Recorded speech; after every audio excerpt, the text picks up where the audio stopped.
আসসালামু আলাইকুম, আশা করি আপনারা সব অনেক ভালো আছেন।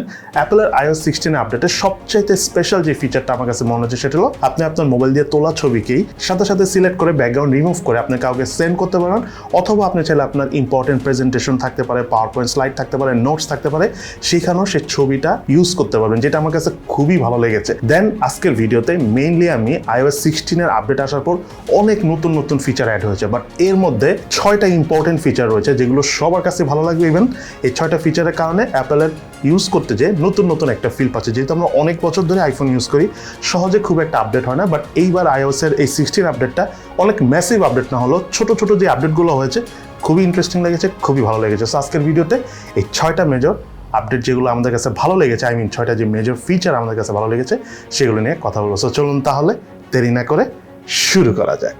নাম্বার 1, ফটো সেকশনে বেশ কিছু ইম্পর্টেন্ট এসেছে। তার মধ্যে আমি ফটোসে যে এই ছবিটার আমি একটু এডিট করব, ঠিক আছে। সাপোজ এডিটিংয়ে আমি কিছু হালকা পাতলা কালার টালার অ্যাড করলাম জাস্ট দেখানোর জন্য আপনাদেরকে।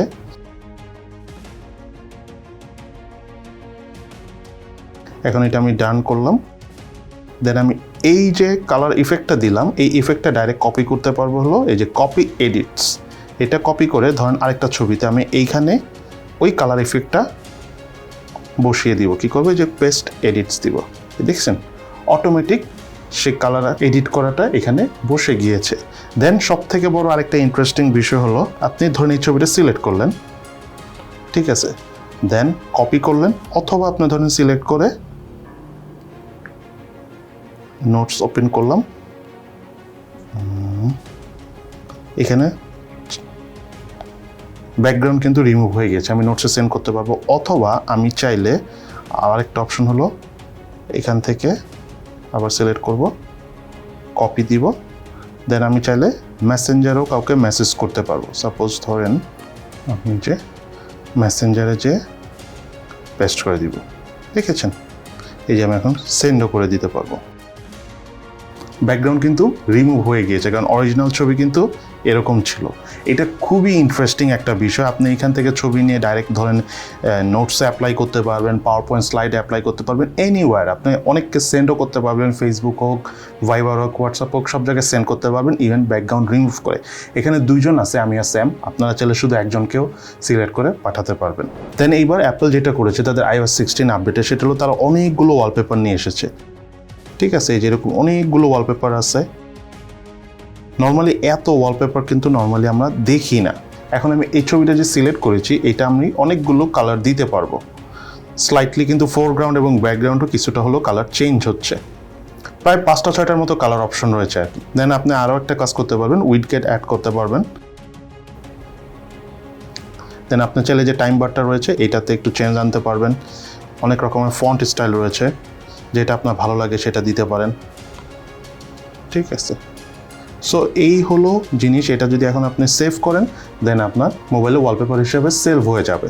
সো এই জিনিসটাও কিন্তু বিশাল একটা আপগ্রেড। নর্মালি কিন্তু আইফোন ওয়ালপেপারে খুব একটা চেঞ্জ আনে না, নির্দিষ্ট 2-1টা ওয়ালপেপার থাকে। এবার কিন্তু বেশ ভালো চেঞ্জ এনেছে এবং লক স্ক্রিন একটা এডিটিং অপশন এনেছে। দেন এরপরে আরেকটা যে বিষয়টা আমার কাছে খুব ভালো লেগেছে সেটা হলো সেটিং থেকে আপনারা দেখবেন যে সাউন্ড অ্যান্ড হ্যাপটিক্স এই অপশনটা এসেছে। এখানে আপনার সাউন্ড অ্যান্ড হ্যাপটিক্স সিলেক্ট করে কিবোর্ড ফিডব্যাকে চলে যাবেন। এই যে হ্যাপটিক অপশনটা, এটা আমি অন করেছি, নর্মালি এটা অন করা থাকে না, আমি আজকে অন করেছিলাম মানে আপডেট দেওয়ার পর। সো আপনারা এটা অন করবেন। হ্যাপটিকের যে পারফরমেন্সটা অনেকই ভালো লাগবে এখন আপনাদের। এই জিনিসটা আমি মনে করি খুবই একটা প্রিমিয়াম লেভেলের ফিল পাওয়ার মতো আপডেট। আপনাদের সবারই ভালো লাগবে যারা আপনারা অ্যাপল ইউজ করে থাকেন। তারা iOS 16 আপডেট দিলে মাস্ট এটা ট্রাই করবেন, এটা অনেক মজা পাবেন ইউজ করে। দেন অ্যাপল এবার নতুন একটা ইন্টারেস্টিং জিনিস এনেছে, সেটা হলো এই যে দেখুন নিচে একটা সার্চ অপশন রয়েছে, ঠিক আছে। এটা সিলেক্ট করে ডাইরেক্ট আপনি কোনো অ্যাপস সার্চ করতে পারবেন, অথবা আপনি যদি ডিরেক্ট কোনো কিছু সার্চ করেন, ধরেন এই যে গুগল লিখে সার্চ করলে এই যে গুগলে চলে গেছে কিন্তু, ঠিক আছে। সো এই জিনিসটা আমার কাছে খুব ইন্টারেস্টিং লেগেছে। আপনি চাইলে ধরেন অ্যাপও সার্চ করবেন, ধরেন আমার তো অনেক অ্যাপস, ঠিক আছে। এখন আপনি কোন অ্যাপসটা ডাউনলোড করবেন বা কোন অ্যাপসটা আপনি ইউজ করবেন সেটা যদি আপনি চান এখানে লিখে সার্চ করলেই পেয়ে যাবেন। ধরেন আমি চাচ্ছি ইনস্টাগ্রাম, এই যে ইনস্টাগ্রাম পেয়ে গিয়েছি। তারপরে আমি ধরেন চাচ্ছি হলো ক্রিক ইনফো, ধরেন বাংলাদেশে খেলা আছে, এই যে ক্লিক ইনফোটাও পেয়ে গিয়েছি। সো এইভাবে এই জিনিসটা আমার কাছে ইন্টারেস্টিং লেগেছে, কারণ খুব ইজিলি সার্চ করা যায়, আর এটা হলো ফিক্সড। আপনাকে এটা চেঞ্জ করা লাগবে না, কিছু করা লাগবে না, এটা এখানেই থাকবে। সো এই সার্চ অপশনটা এবার iOS 16-এ নতুন এসেছে এবং ইন্টারেস্টিং লেগেছে। দেন এবার অ্যাপেলের সব থেকে বড় আপডেট হলো ব্যাটারি পার্সেন্টেজ দেখতে পাওয়া যাচ্ছে। কীভাবে দেখতে পাওয়া যাচ্ছে? আমি সেটিং থেকে ব্যাটারি অপশনে যাই, এই দেখেন নর্মালি কিন্তু ব্যাটারি পার্সেন্টেজ অপশনটা থাকে না, জাস্ট এরকম লো পাওয়ার মোড অপশনটা থাকে। সো আপনি যখন ব্যাটারি পার্সেন্টেজ সিলেক্ট করবেন তখন কিন্তু এই যে ব্যাটারি বারের উপরে আপনি দেখতে পারবেন এই যে 74% আমার চার্জ রয়েছে। বাট একটা বিষয় আপনাদেরকে বলে রাখি, এই ব্যাটারি পার্সেন্টেজ যদি অন থাকে তাহলে আপনার যে ব্যাটারি ধরুন এখন একটুখানি ইউজ হয়েছে না, এটা তো আপনি দেখে বুঝতে পারতেছেন, বাট পার্সেন্টেজ অন থাকলে অলওয়েজ এটা ফুল থাকে। সো আপনাকে দূর থেকে দেখলে মনে হবে যে ব্যাটারিটা ফুল, বাট একটু কাছে এসে দেখতে হবে এক্স্যাক্টলি কত পার্সেন্ট চার্জ রয়েছে। সো এটা কিছুটা নেগেটিভ, কারণ দূর থেকে যেহেতু বোঝা যায় না কত পার্সেন্ট চার্জ, নর্মালি কিন্তু একটু চার্জ কমে গেলে একটু কম দেখানো উচিত, বাট এখানে যেহেতু ফুল দেখায় সো আপনি ট্রাই করবেন এটা ইউজ করলে অবশ্যই কাছে নিয়ে দেখার জন্য যে কত পার্সেন্ট চার্জ রয়েছে। দেন এবারের অ্যাপেলের আপডেটে যে জিনিসটা আমার কাছে খুবই ভালো লেগেছে সেটা হলো নোটিফিকেশনগুলো কিন্তু এখন নিচে থেকে দেখা যায়, যে দেখেছেন নিচে থেকে আপনার সব ধরনের নোটিফিকেশনগুলো দেখতে পারবেন, যে জিনিসটা আমার কাছে খুবই ইন্টারেস্টিং লেগেছে। আবার চাইলে আপনি এভাবে ক্লিয়ার করে দিতে পারবেন। সো এই বিষয়টা খুবই ইম্পর্ট্যান্ট, বিকজ নোটিফিকেশন কিন্তু নর্মালি উপর থেকে কাজ করে, বাট কোনো একটা সময় কিন্তু অ্যাপেলের উপর থেকে কাজ করতো, এখন হলো লক স্ক্রিন যখন থাকবে আপনার তখন আপনি নিচে থেকে আনতে পারবেন। যেহেতু আমার এই মুহূর্তে কোনো নোটিফিকেশন নাই আর দেখাতে পারতেছি না, কারণ আমি একটু আগে ক্লিয়ার করে দিয়েছি।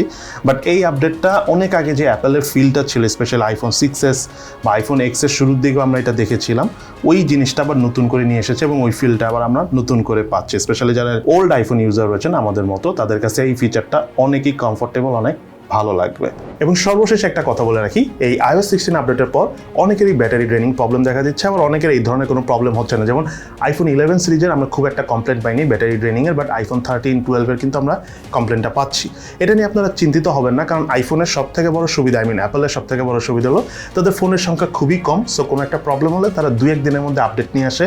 অন্যান্য অ্যান্ড্রয়েড কোম্পানির মতো ওই প্রবলেম সারা জীবন থাকবে না, এটা নিয়ে টেনশন করে না, কারণ অ্যান্ড্রয়েড কোম্পানিগুলো যেটা হয় একটা কোম্পানির কয়েক হাজার ফোন থাকে, সো তারা আপডেট আনতে আনতে দেখা যায় যে অনেক লেট হয়, বা আলটিমেটলি তারা আপডেট আনেও না, কারণ এটা অনেক কস্ট সাপেক্ষ হয়ে যায়, মানে খরচ অনেক বেশি হয়ে যায় বলে।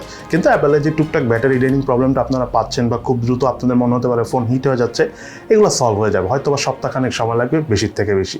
সো এই হলো আমাদের আজকের ভিডিও। সবাই ভালো থাকেন, সুস্থ থাকেন, ইনশাল্লাহ দেখা হবে ফিউচারে।